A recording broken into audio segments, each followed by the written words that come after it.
In the newest addition to the CU Museum of Natural History, the Tree Space is a living, ever-changing gallery. It shows the patrons who visit where ideas come to life. If you look at them closely, you'll see that trees are more than those idle wooden giants that are absently passed by every day. They are ancient. They've patiently watched the earth evolve with the environment, and when we look into their bodies, we are told the story of how they once shared a connection with one another to benefit the earth. The Tree Space captivates the primordial mystery of trees. You just have to walk in. You'd have to wonder standing out there, what do they mean tree space? So I have to go find out what this is. And that mural is really very beautiful and compelling.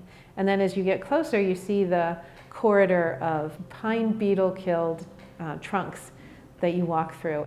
So I think it kind of slowly draws you in.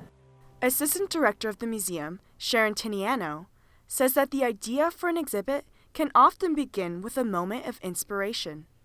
We had an author here last year, David George Haskell, and he did a fantastic presentation. It got us really thinking about some of the current science that's emerging about trees. And so we started looking into trees as a topic area and felt that it was so strong and so rich that we could devote an entire gallery to that. Ideas like this go straight to a committee consisting of members from different sections of the museum. Based on their budget, the committee determines what the exhibit is going to look like and what audience they wish to target.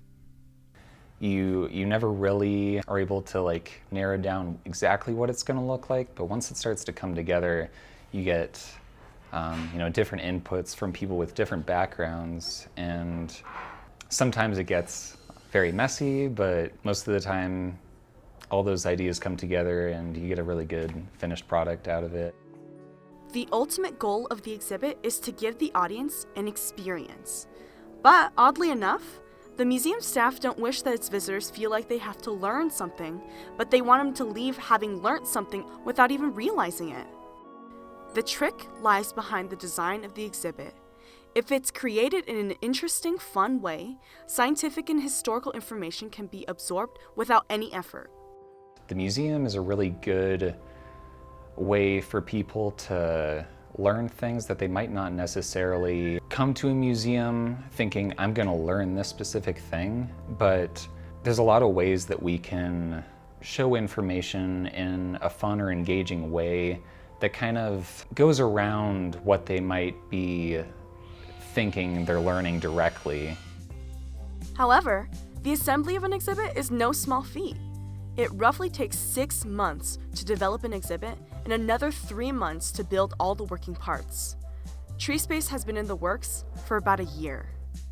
But as soon as the logistics of the exhibit are figured out, it's time to split up the work. People like Trevor Gansky and Jim Robb get requests to build specific pieces for the design. All comes together in a strange place like the shop at the Museum of Natural History. In collaboration with Charles Counter, the exhibit's coordinator, Rob takes work orders as needed. And he creates the designs, and then essentially I get the things on blueprints and we build it. They are in the process of building a tree bookcase that is set to be installed in the gallery in the next few weeks. And then this one comes out from it. Yep. There is never a dull moment in the shop. Safety is no accident. And the hardest part of building exhibits all from scratch is just not breaking anything. Rob explains that everyone in the museum tries their hardest to create relevant and educational material because the genuine interest and value in science has declined. People need to just understand the most basic aspects of science, and sometimes it's just plain old interesting. Tiniano also continued to reach out to artists to add extra pieces that would fit perfectly within the style of the exhibit. A senior in the Technology, Arts, and Media program, Andrew DeVore, is currently building one of the more hands-on pieces for the exhibit. It is basically a picture of a forest scene, and in that forest scene there are different types of interactive components. Everything from their trees are talking trees, you can touch the knots on the trees and they'll make sound. There's color changing leaves by like the heat of your hand changes the color of it. The mural will be installed in pieces over the course of the semester because of just the sheer massiveness of the design. It's set to have interactive components that will bring the actual art to life. According to Devore, being a part of a team that builds exhibits is like cooking a recipe in the kitchen. So you have like a bunch of different ingredients and you're trying to get them to all somehow like fit together to make this cohesive thing. And when you go into a museum, you don't always even think about like the flow and organization and like the ambiance of it. So, without trial and error, figuring out exactly what tastes best would be almost impossible. Only a meal made with the right ingredients at the right temperature keeps people coming back for seconds. All in all, creating an exhibit takes a village, but the results are so worth it.